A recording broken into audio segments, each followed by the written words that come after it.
Demi Moore's law.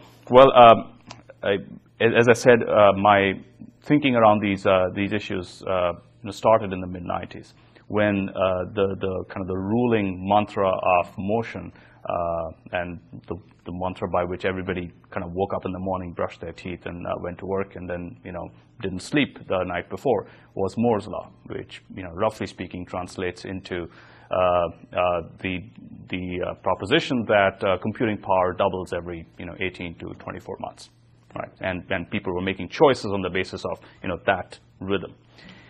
And the argument that I would constantly find myself making is that no question that Moore's law is determining the pace at which technological change is happening. However, when we as individuals or we as business people have to make investments, when we have to make decisions on which of our bets are going to pay off, we should certainly be mindful of the almost exponential pace at which technological change happens. But we should also be mindful at the much slower pace at which the market can actually absorb this enormous barrage of technology that's just coming down the pipe. And sort of going back to my argument that we move from one stage of beautiful bind to another stage of beautiful bind. This is kind of a fits and starts. So there's a slow process of going from one point of equilibrium to the next point of equilibrium. The ability of the market to absorb this huge barrage of new technology being spat out by Moore's law is actually much slower. So the market, the way the market actually does that absorption and the rate at which innovation or new technologies have an impact on the marketplace is perhaps, as a simple rule of thumb, let's assume it's going to be only half as fast.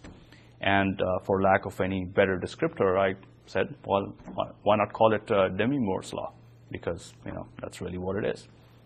And also associated with this, right around that time, I was asked to write about this stuff for the Financial Times of London, and the Brits, having a pretty nice sense of humor, they put a picture of Demi Moore along with the article. And so this became a very widely read article during the 90s, when no one remembered the content of the article because no one frankly cared about anything to do with slowness in the 90s. But everybody remembered, a lot of people remembered the article because there was a picture of Demi Moore in the Financial Times, which is usually not the right place to find a picture. Well, let's see.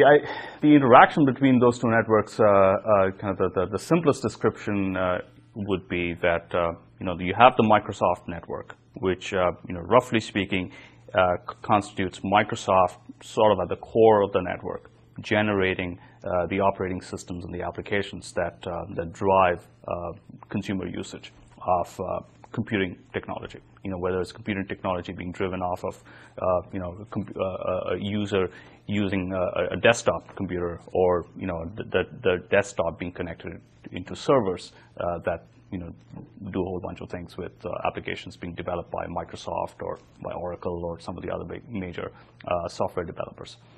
So you have that as literally the incumbent business network.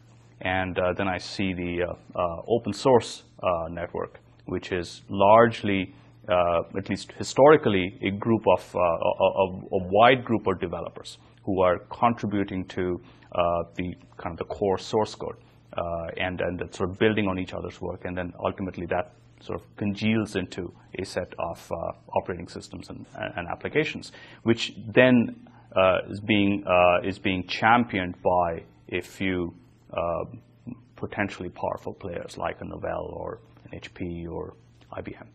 So the relationship or the dynamics between these two are kind of the classic dynamic of an incumbent network that is in place, has all of its hooks and applications in all the relevant nodes of that network, and then an entrant network that's trying to make inroads into the incumbent's market space and the business space.